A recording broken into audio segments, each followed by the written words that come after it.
चुनाव निशान टॉर्च यानी कि बैटरी जिंदाबाद जिंदाबाद।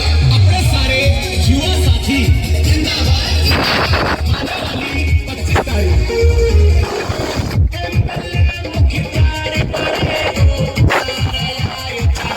का काम आपका बेटा करके दिखाएगा। एक बात और खुर्शीद साहब कह रहे हैं, घेरा झाड़ के छोरी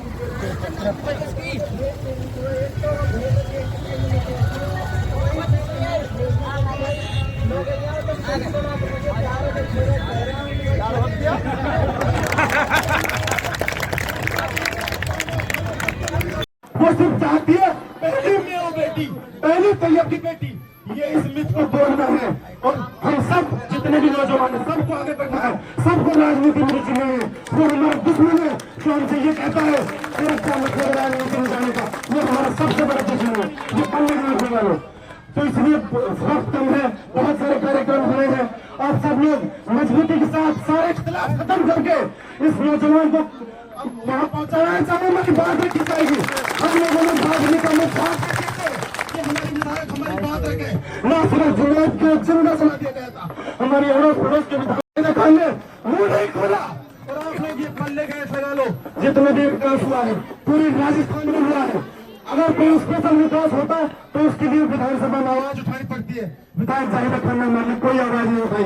जो विकास का जाहिदा खान ढिंडोरा पीट रही है वो सारे राजस्थान में हुआ है। 199 विधानसभा में भी ऐसे विकास हुआ है। तो गहलोत सरकार ने अंधाधुंध पैसा दिया है और जाहिदा खान ने कामा के हिस्से का पैसा सारा गुड़गांव में जमीन जायदाद खरीदने में टोक दिया। इसलिए आप लोगों को मजबूती के साथ इस नौजवान को विधानसभा में पहुंचाना है और तुम लोग इसकी कॉलर पकड़ के इसके दरवाजे पर पहुंचाएंगे अगर ये गलती करेगा, और इसको भी 5 साल बाद उतार सकते हैं अगर ये गलती करेगा। हमें ऐसा विधायक नहीं चाहिए जो हमारे आम जनता के लिए दरवाजे नहीं खोलता हो। ऐसे दरवाजे को इस भारत में आप लोगों को पूरी मजबूती के साथ आप लोगों को ये चीज एहसास करनी है कि हमारे बच्चे नौकरियों के लिए पूरी पढ़ाई करने के बाद भी भटकते हैं, इधर उधर 5-5 हजार 10-10 हजार 20-20 हजार की नौकरी करते हैं। जलीस और जाहिदा का बेटा एक प्राइवेट यूनिवर्सिटी से LLB की डिग्री खरीद के लाता है और आते ही प्रधान बन जाता है। हम कहाँ जाएंगे? हमारे नौजवान कहाँ जाएंगे?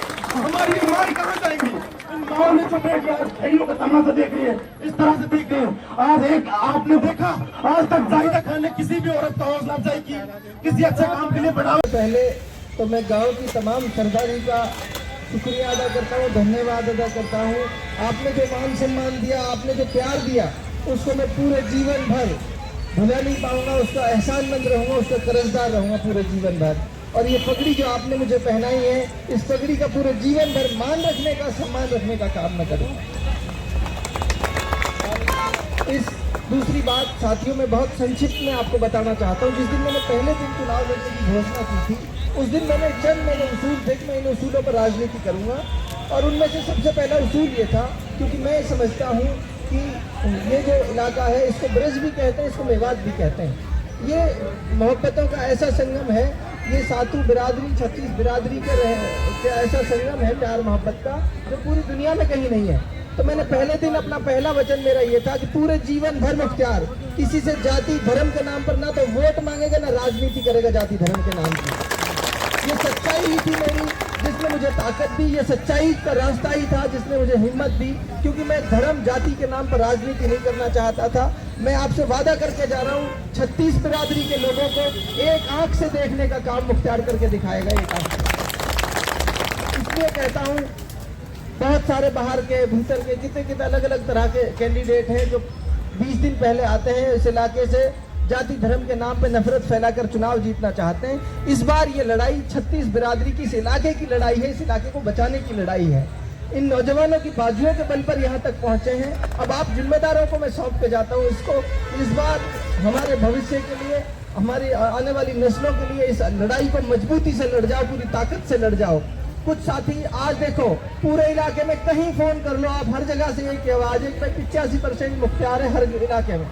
सारी बिरादरियों में, सातों जातों में मुख्तियार की ये बात है कि 85% है। मैं आपसे हाथ जोड़ के कह रहा हूँ, मुख्तार की विचारधारा अलग है।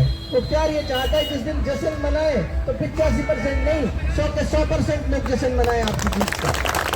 गाँव में एक एक आदमी को समझाइए, एक एक आदमी को मनाइए कि सुख दुख में एक दूसरे के साथ रहेंगे, खुशी होंगे तो साथ होंगे सारे के सारे। अगर हमको कोई परेशानी भी होगी तो उस गम में भी हम साथ रहेंगे सारे के सारे। सारी लड़ाइयाँ सारे झगड़े मिटाने का काम करेंगे। भाई को भाई से लड़ाने का काम मुख्तार नहीं करेगा। भाई का कभी झगड़ा भी हो जाएगा तो उसको समझौता कराने का काम मुख्तार करेगा। चौधरी खुर्शीद साहब, चौधरी मजीद दामनी साहब, मैं तो आप लोगों से नौकरियाओं के इस गांव में खड़ा होकर ये कहता हूँ, मुख्तार इस एमएलए की डिग्री को लाकर आपके चरणों में पटक देगा, आपके कदमों में पटक देगा। आप लोग जिम्मेदार लोग और इस इलाके के खैरख्वा हमदर्द लोग हैं। आप जैसे चलाएंगे इस इलाके की बेहतरी और महबूदी के लिए हम सब मिलजुल कर जो काम कर पाएंगे, पूरे मिलजुल के एक साथ खड़े होकर काम करेंगे। शायद रिकॉर्ड वोटों से, आज तक की रिकॉर्ड वोटों से, और राजस्थान में भी रिकॉर्ड वोटों से आप चुनाव जीत रहे हो। आपको सिर्फ इतना करना है, अगले 10 दिन आप ये समझ लो, मैं अपने बच्चों के लिए अगले 10 दिन चहलकदमी करूंगा। मैं अपने आने वाले कल मेरे बच्चों के पढ़ाई लिखाई के लिए, आने वाले नस्लों के लिए, इस पुलिस प्रशासन की गुंडागिर्दी के खिलाफ, बिजली घर वालों की गुंडागिर्दी के खिलाफ मैं अगले 10 दिन तक संघर्ष करूंगा। अगले 10 दिन तक इस नौजवानों और इलाके के जिम्मेदार लोगों के साथ समय निकालूंगा। अपनी मोटरसाइकिल लेकर, अपनी साइकिल लेकर, अपनी गाड़ी लेकर आप लोग निकल जाइए अगले 10 दिन इस इलाके की लड़ाई लड़ने के लिए। मेरी इतनी दरखास्त आप लोगों से है। एक बात और आपसे कहना चाहता हूँ हाथ जोड़कर, जो साथी 10 रुपए खर्च कर सकता है इस चुनाव में वो 10 रुपए खर्च करिए। जो आदमी 100 रुपए खर्च कर सकता है अपनी जेब से 100 रुपए खर्च करिए। जो 1000 कर सकता है वो 1000 खर्च करिए। जब हम अपनी जेब से तन मन और धन तीनों चीज लगाएंगे, दुनिया की कोई ताकत नहीं है जो इस लड़ाई को नाकाम करे। अब सब साथी हाथ खड़ा करके बताएं कि कौन कौन साथी इसमें तैयार है। दोनों हाथ खड़े करके, दोनों हाथ। चौधरी खुर्शीद साहब, पूरा इलाका आपके साथ खड़ा है, पूरा इलाका, पूरे इलाके जोरदार तालियों से गड़गड़ाहट से।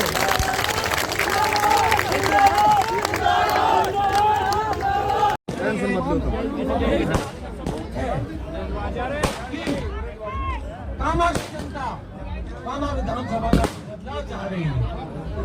साथियों में एक बात बताना चाहता हूँ, जिस तरीके से आपने 2018 के चुनाव में कामा के विधायक को 40,000 मतों से जिताया था,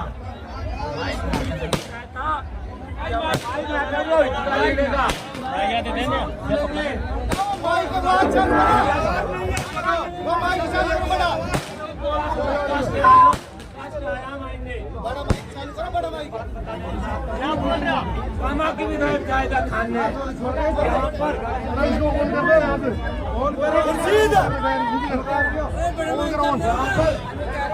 प्रधान साहब बड़े माइक पे 2 सीटें थी जिसमें अरे यार कामा के विधायक ने बड़ा माइक क्यों ना बेटे को बढ़ा दिया। यार बड़ा माइक जिताया था। कामा के लोगों को विकास मौके मिलेंगे ताकि और कोई नौजवान प्रधान बनता तो आज कामा की पंचायत समिति विकास का आयाम खुलते, पहाड़ी की पंचायत समिति विकास का आयाम खुलते, लेकिन सारे पदों को हत्या कर इकट्ठा करके कामा के नौजवानों का रास्ता ब्लॉक कर दिया। साथियों को बता देना चाहता हूँ, कामा पंचायत समिति या पहाड़ी पंचायत समिति के अंदर नरेगा का यदि काम ऐसा दिया था सरकार ने गरीब वो डेली पैसे तो बांटे, अब डेली पैसे तो बांटे, 100 ग्रांट गिनाते नहीं है ना कुछ भी। ये पहले तो ये चीज और जाना दालीबंद की और गरीब को सवाल नहीं रहे। अभी भी खूब चल की दालीबंद की